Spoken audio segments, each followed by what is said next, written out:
자, 계속 이어서 보시면 여러분 394페이지입니다. 오늘 부지런히 자 마지막 중요한 내용들이 담아놨네요.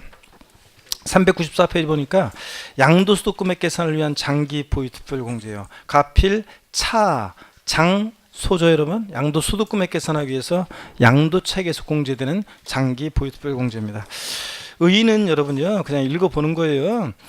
부동산을 장기 보유하는 것이 국가적으로 좋아요. 근데 장기 보유하다 보면 여러 가지 문제점이 생겨요. 그래서 그런 문제점을 제거하고 장기 보유를 유도해 주기 위해서 인정하는 내용인데, 일단 제가 기초입문 과정에서 소개해 드렸기 때문에 오늘 의의는 생략하고요, 바로 양가로 2번 적용 대상을 보겠습니다.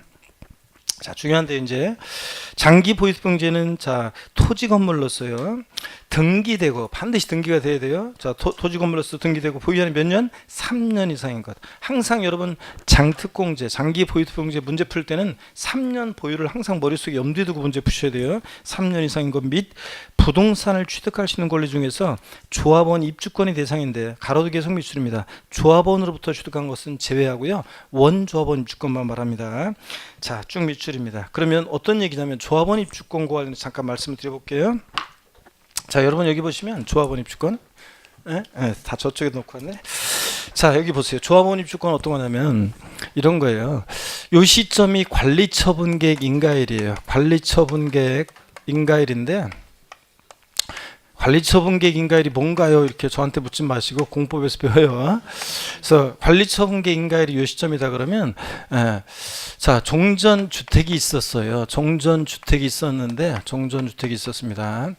자, 그리고 관리처분계획 인가가 나면 이제 다 때려 부시고 그 다음에 이제 조합원 입주권을 받잖아요, 여러분. 자, 그래서 조합원 입주권을 받아요. 그런데 자, 이 조합원 입주권이 장기 보유특별공제 대상이 된다는 건데요.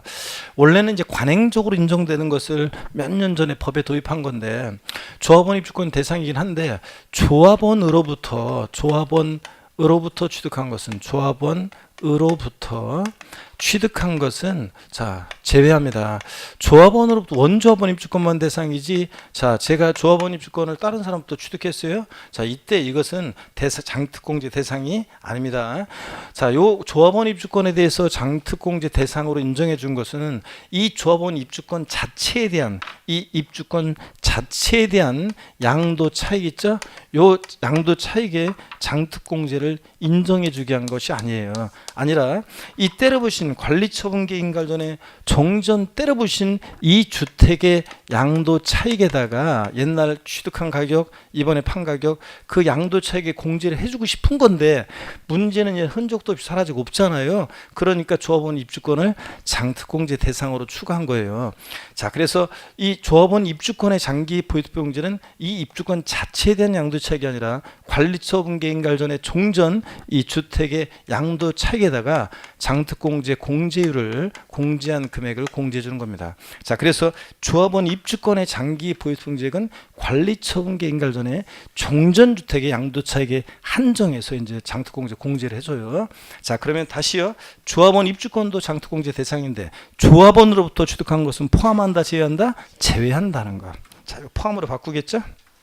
그 다음에 395페이지 자 적용 배제 대상을 봅니다. 자, 이제 주의해서 보셔야 되는데, 국외에 소지하는 자산은 장특공제 안 해줍니다. 국내에 소지하는 자산만 해줘요. 자, 우리나라가 다른 나라의 국가 경제까지 신경 써가지고 장기 보유 유도해 줄 필요가 뭐 있어요, 여러분? 그죠? 그러니까 자, 국내 소지 자산만 해지 국외 자산 안 해줘요. 미등기 양도자산, 자기 명의로 취득에 관한 등기하자는 거 팔았다. 미등기 양도한 자산은 조세 포탈 우려 가능성이 높은 사람이기 때문에 안 해줍니다. 그 다음에 3번 3년 미만 보유한 토지 건물 자, 안 해줍니다. 3년 이상 보여야 돼요. 또 조합원으로부터 취득한 조합원 입주권은 대상이다, 아니다? 아닙니다. 원 조합원 입주권만 대상이지. 또 4번 자, 작년에 이제 추가된 게 5번, 6번, 자, 7번 이런 것들이 작년에 추가가 됐습니다. 조정 대상 지역 내에 자, 2주택 1세대 2주택 이상자는요. 입주권도 여러분요. 1세대가 1주택과 1조합원 입주권이 있다. 양도소득세에서는 조합원 입주권은 주택 수 계산할 때 조합원 입주권은 부동산의 관한 권리 중 부동산을 취득할 수 있는 권리지 문 열고 들어갈 수 있는 주택이 아니잖아요. 그런데도 주택 수를 계산할 때 조합원 입주권은 주택 수 계산을 어떻게 한다? 포함해. 그래서 1세대가 자 거기 보세요. 동그라미 4번 조정대상 지역 내 1세대 2주택 5번 조정대상 지역 내 1세대가 주택과 1주택과 1조합원 입주권을 각각 1개씩 보유한 경우에는 그 주택을 양도할 때 입주권도 주택 수 계산에 포함해서 1세대 몇 주택으로 봐? 2주택으로 봐가지고 그 주택 보유할 때요. 2주택이니까 장특공제 폐지합니다. 또 동그라미 6번 조정대상 지역 내 3주택 이상의 단위주택 또 7번은 입주권 포함해서 주택 수합이 3개 이상일 때 장특공제 해준다 안 해준다? 안 해줍니다. 좌우지간 조정대상 지역 내 1세대 2주택 이상 다주택자는 장특공제 해줘요 안 해줘요? 안 해줍니다. 근데 여러분요, 근데 조정대상 지역이 아닌 지역의 경우는 받을 수 있습니다. 또 이런 거요. 예를 들어서 조정대상 지역인 서울에 A 주택 하나를 갖고 있고요. 또 그다음에 자 어떤 1세대가 자 그다음에 또 조정대상 지역이 아닌 인천에 B 주택이 있어요. 자 그랬을 때 이 B주택을 먼저 양도합니다. 인천에 있는 B주택을 먼저 양도해요. 자, 그랬을 때 장특공제 받을 수 있어요, 없어요? 인천에 있는 이 주택은 장특공제 받을 수 있어요, 없어요? 있습니다, 여러분. 자, 그래서 조정대상 지역이 아닌 지역에 이 조정대상 지역이 하나 있고 아닌 지역이 있을 때 이거 먼저 양도할 때 조정대상 지역이 아닌 주택을 양도할 때는 다주택자도 공제받을 수 있습니다.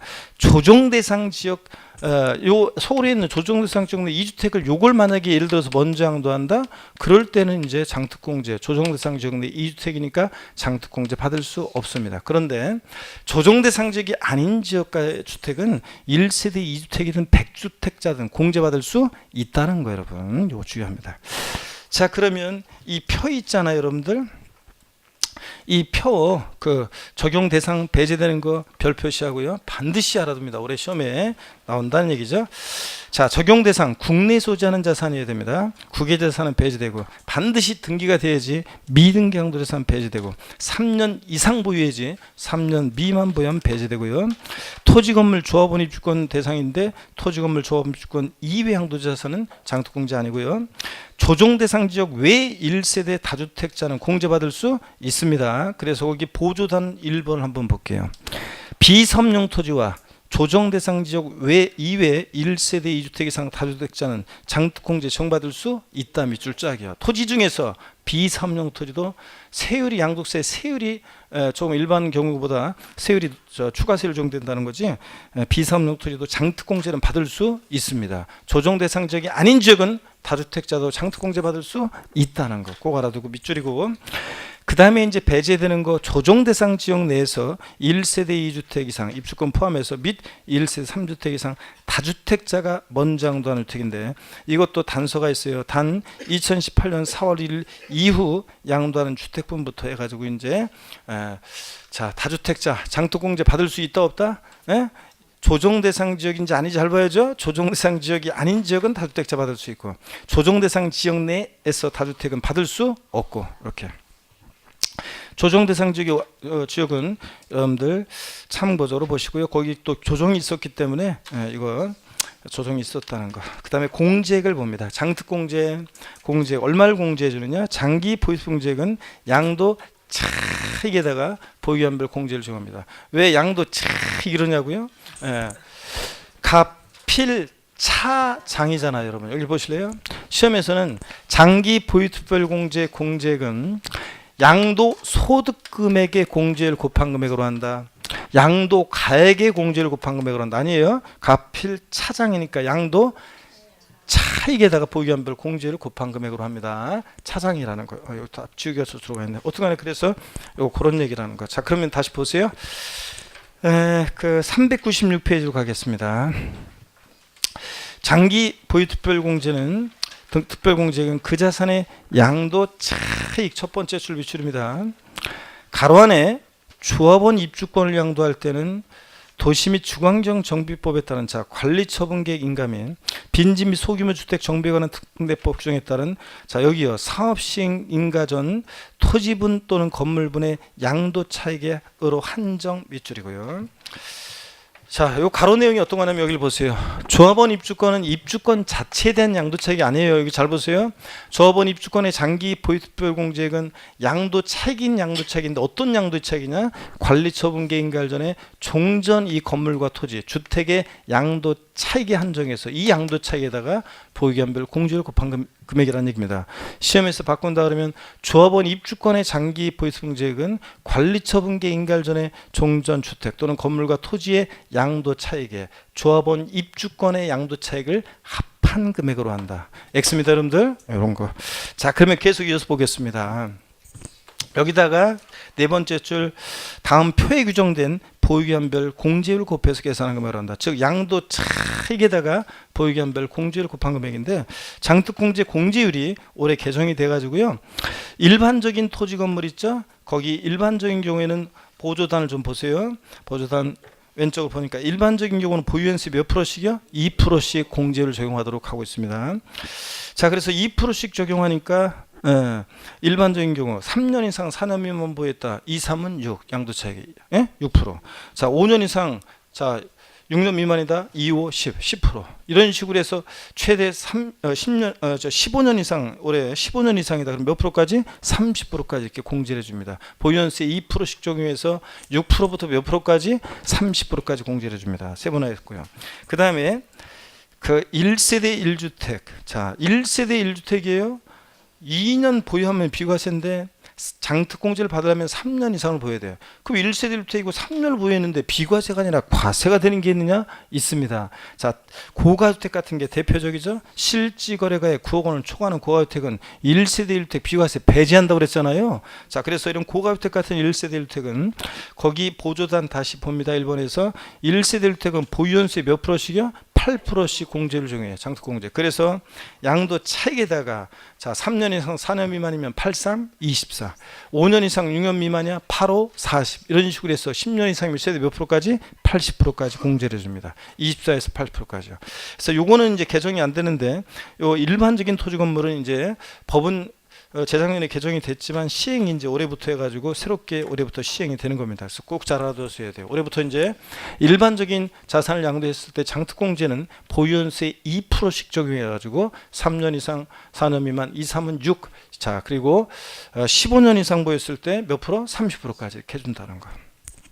꼭 알아두고요. 더 알아보기 내용은 지금 볼 거 아니고 그 다음에 나머지 내용들은 지금 보지 않겠습니다. 다음 순환에 보고 잡던 것들은 가장 중요한 내용만 일단 봤습니다. 교재 확인 예제 문제를 한번 볼게요. 397페이지 확인 예제 문제 봅니다. 자, 소득세법상 건물의 양도에 따른 장기 보유특별공제에 관한 설명으로 틀린 거 그랬습니다. 1번에 70% 100분의 70의 세율이 적용되는 미등기 건물에 대해서는 장기 보유특별공제 장특공제 적용하지 아니한다. 맞죠 여러분? 미등기 양도 배제하고. 2번 보유기한이 3년 이상인 등기된 상가 건물은 장특공제가 적용된다. 등기되고 3년 이상 보였으니까 토지 건물 공제받을 수 있잖아요. 3번입니다. 1세대 1주택 요건을 충족한 고가주택 보유기한이 2년 6개월이 과세되는 경우에 장특공제가 적용된다. 자, 원래 1세대 1주택인 고가주택 장특공제 왕창해 줍니다. 24에서 8%. 근데 얘는 왜 받을 수 없어요? 최소한 몇 년 보여야 돼? 3년 이상 보여야 되는데 2년 6개월 보니까 장특공제 받을 수 없습니다. 3년 이상 해야 됩니다. 그 다음에 4번 장기 보유특별공제액은 건물의 양도 차익에다가 보유기한별 공제를 곱해서 계산한다. 그렇죠? 5번 보유기간이 12년인 등기된 상가 건물의 보유기한별 공제율은 자 일반적인 토지 건물은 보유연수 몇 프로씩? 2%씩 12년이니까 2는 2일은 얼마요? 24% 공제 준다. 100분의 24 맞죠 여러분들? 이렇게. 자 그래서 이제 우리가 갑, 필, 차, 장, 소 기과 양도소득금액 구했으니까 그렇잖아요. 양도소득금액 구했으니까 소기과요. 그래서 이제 양도소득금액 구했고 이제 과세표준 양도소득금액에서 공제되는 이제 양도소득 기본공제액을 보겠습니다. 과세표준 계산하기 위해서 양도소득금액에서 공제되는 자 양도 기본공제입니다. 397페이지에 봅니다. 소기과고요. 의의를 봅니다. 양도소득 기본공제는 인적공제 성격을 갖는다. 양도자를 봐요. 그래서 종합소득의 인적공제의 형평성과 우리가 종합소득세 계산할 때는 배우자 공제, 자녀 공제 같은 게 있어요. 그것과의 형평성으로 우리가 양도소득세 기본공제 주고 면세점의 기능을 한다. 무슨 얘기냐 여기 보실래요?